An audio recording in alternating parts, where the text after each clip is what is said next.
We start this hour, though, good friend of the show, delighted to have him on. Ben Habib, chairman of Great British PAC, former MEP and Brexiteer. A very good evening to you, Ben. How are you?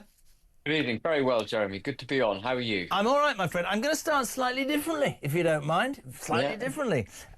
We've lots to talk about, but I want to start with, because I haven't had a chance to talk to you since last Wednesday. You, Rupert Lowe and several others have talked repeatedly over the last few months about the democratisation of reform and how Nigel Farage is a one-man party and he needs, if he's going to be successful, to learn to give responsibility away and be a party man. I'm not sure the British public agree with you, are they, after last Wednesday? It was pretty stunning for reform, wasn't it, Ben? I mean, I'm absolutely delighted by the vote that Reform got. And of course, it reaffirms, at least three plebiscites we've already had. The referendum in 2016, which was a vote for change, returning the Brexit Party to the European Parliament in 2019, which was a massive vote for change.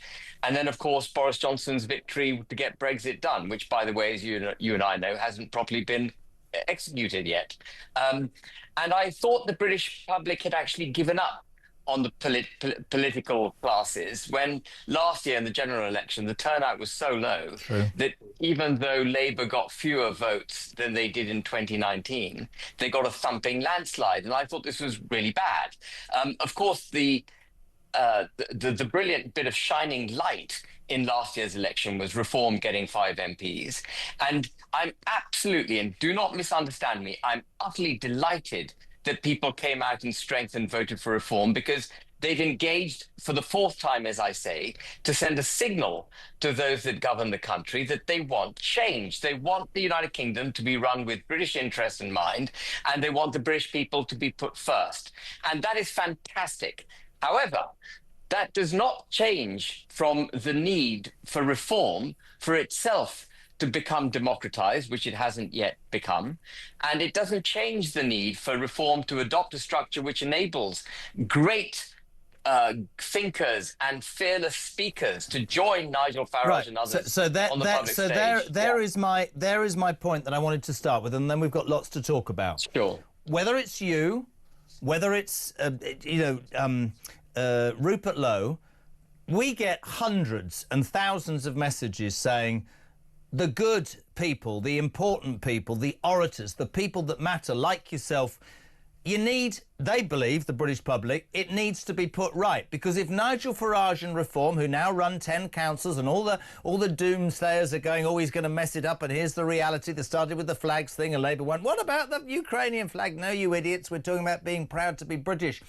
As this opportunity is now there in the cusp of Nigel and Reform's hands, isn't it time that either he or all of you got together and went, we need the best, we need all the talent in the world, we're going to get one shot at this? And the British public are crying out for a united sense, if you like, of opportunity with a party or a series of people who can just do what they say they're going to. I know what I'm trying to say, and I'm probably saying it really badly. Is this not the time for you and other people, and Nigel and other people, to put this right for the sake of this bloody country, Ben? Absolutely. We are beholden to put the country first. We are absolutely beholden to do it. And what I would say in response, however, is that Nigel Farage must democratise the party. He's got to trust people around him to run the party for the good of the country. And whatever Nigel Farage might say, whatever Zia Youssef might say, the control of the party is vested in those two gentlemen. No other voice can be heard. And now, you might think this is an esoteric kind of small debate that I'm having, perhaps only with myself. I don't. Yeah. I don't. I understand how important it is, and there will be many detractors to reform who will say categorically that now is the time that they will fall on their face. I would say this to Nigel Farage. I saw him the other day. I would say now is the time to take those critics head on and prove that you can democratise, in the words of Ben Habib, because and I'm being completely straight here and I'll probably get into trouble. I was a disillusioned Tory who'd always voted Tory, who voted for reform. I think we could be on the cusp of something quite important, but it is going to take all the talented people, that the entire Absolutely. pool of talented people, to take on what has been the only form of governing for the last however many years. And it doesn't need detractors, and it doesn't need division, and it doesn't need any of some of what's happened in the last few months. That's all I'm saying. But listen. Jeremy, I'm completely with you. And I want listeners and viewers to take that on board. I'm 100% with you. We need to pull together. Yeah. And this task is mammoth.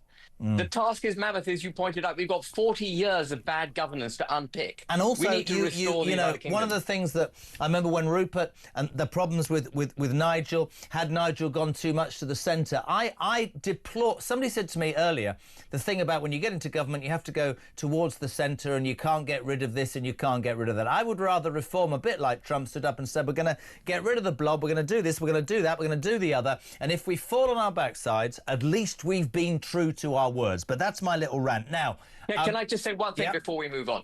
It's not a matter of rather. You've hit the nail on the head.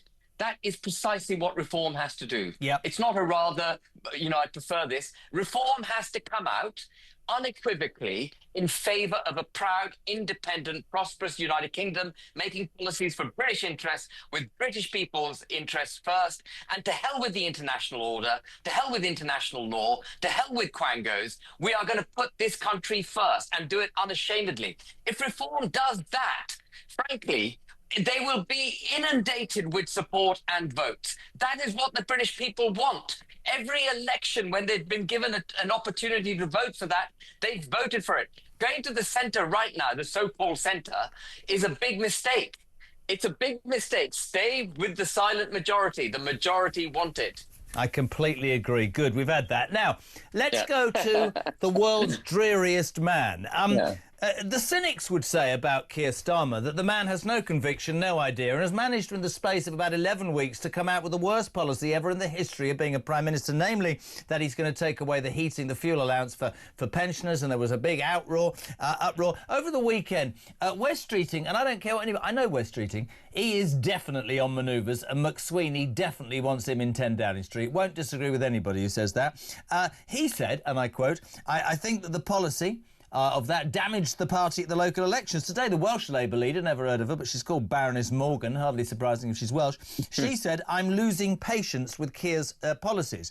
He spent the day saying, I've struck a deal with India. Whatever. Is that a distraction or is it good work? The fact of the matter is, Keir Starmer, the people in your country and even in your own party are beginning to question whether you have any idea of the division, the upset and the lack of belief the British people have in you as their Prime Minister. I didn't tell you this last week. I had Matthew Talbot on, the only left-wing ex-advisor on. He looked me full square in the face and he said, Keir Starmer will not fight the next election. Moves are already afoot. Richard III will be gone because she can't add up. Ed Miliband's toast because the grandees are all out already having a go at net zero. But he said that at some point before the next election, somebody will take Starmer aside and say, you got us elected. That was incredible. Thank you very much indeed. You're now a problem.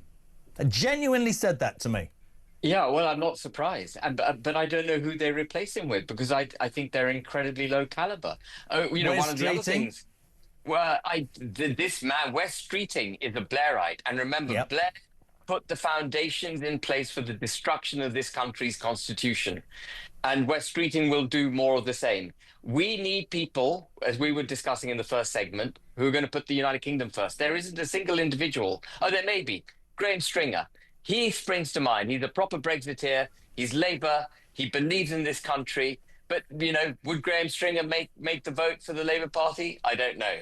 I think the interesting thing is, and I thought, but we didn't speak yesterday for a few days, but of course, yesterday was VE Day, and we had the reform thing about flags and Labour. What about the Ukraine flag? You're missing the point, you idiots. We're talking about being proud of Britain, and I thought it was utterly fantastic. But I think we have a government that aren't proud that we're British, don't talk this country up, are in charge of a party and almost a mindset nowadays, which is we better apologise for this, that and the other. What about standing up and saying, we did that right? I hear all the slavery crap. We were the people who went and said, yes, we've made a mistake and we're going to end it across the world. But no credit for that. There'll never be credit for that. No. These people want to slag off the United Kingdom. And I, listen, unashamedly, there are things at the moment that break my heart and embarrass me, namely the government and the way that we treat certain people. But at the same time, I want us to get back to how Britain, well, Great Britain, because I'm still proud to be British. So this is the fight that's still going on, Jeremy. The people like Keir Starmer and a large proportion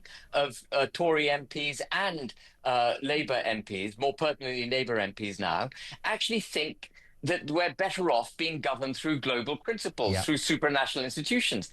And so they will never be proud of the United Kingdom, because in instilling British pride and confidence, it makes it more difficult for them to give effect to their agenda to be run through the EU.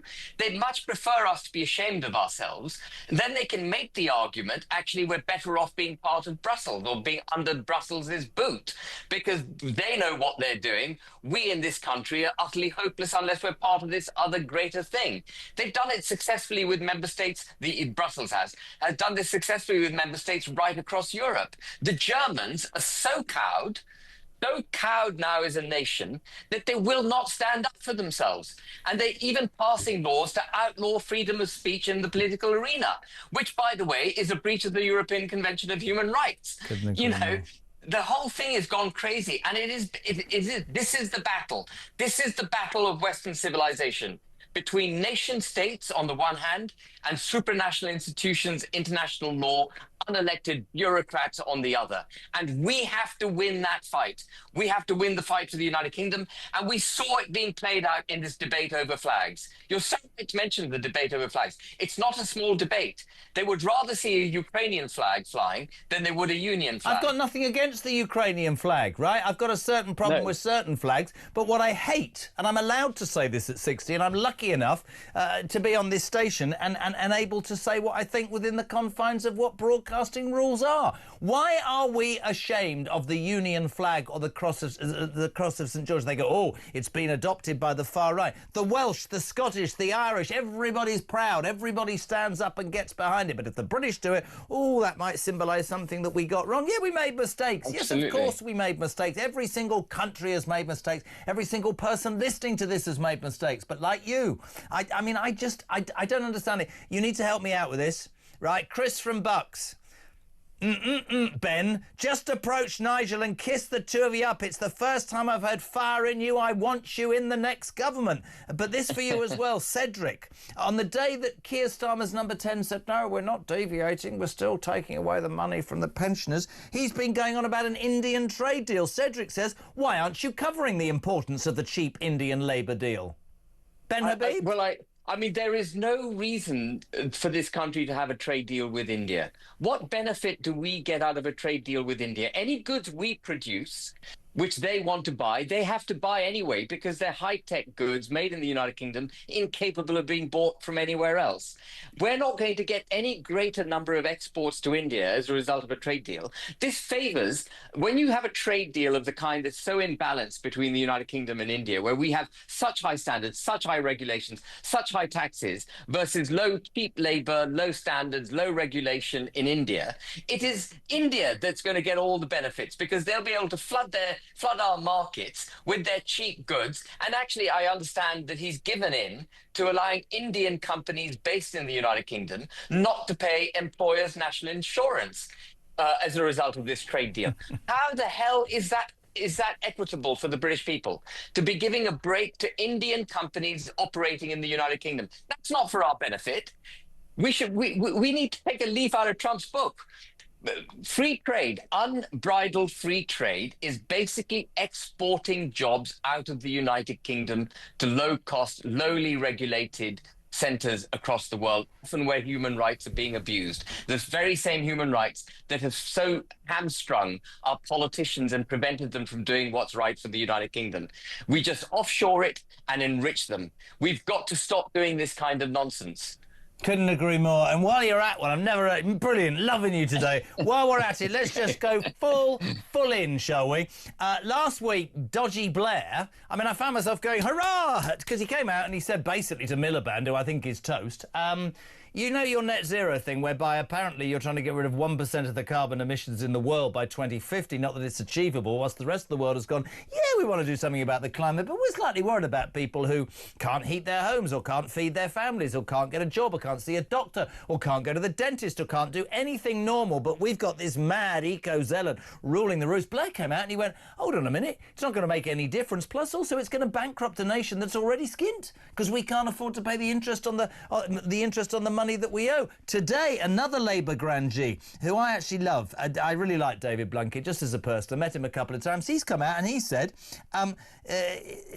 failure to reduce energy prices in Britain would see Labour's green policies become electorally toxic. Matthew Torbett said to me the other day, these people are being wheeled out because it will give Starmer the opportunity to row back on this and kick Ed Miliband out of the government. Thoughts, Ben Habib? Well, I would be utterly delighted. That would be a red letter day if Ed Miliband gets sacked and we row back on net zero. You know, the Tories made some attempt to row back on the 2030 targets. Do you remember they put them all out to 2035? They removed some of the penalties associated. And they've cancelled it all. And they've doubled down on net zero. And again, we should be looking across the Atlantic about what Trump's doing. Drill, baby, drill. Yep. We have 187 billion tons of coal in this country, which we do not use. It is absurd. Doesn't make any sense. We're in debt, we're paying interest on debts, and we've got billions of pounds worth of revenue under the ground, and we're going to upset the friends of the earth. My God. Ben Habib, listen, I have to shoot, but you are amazing. And I meant what I said, mate. Whether reform work or not, you need to be involved in it. You're too good. We love having you on. Thank you very much indeed.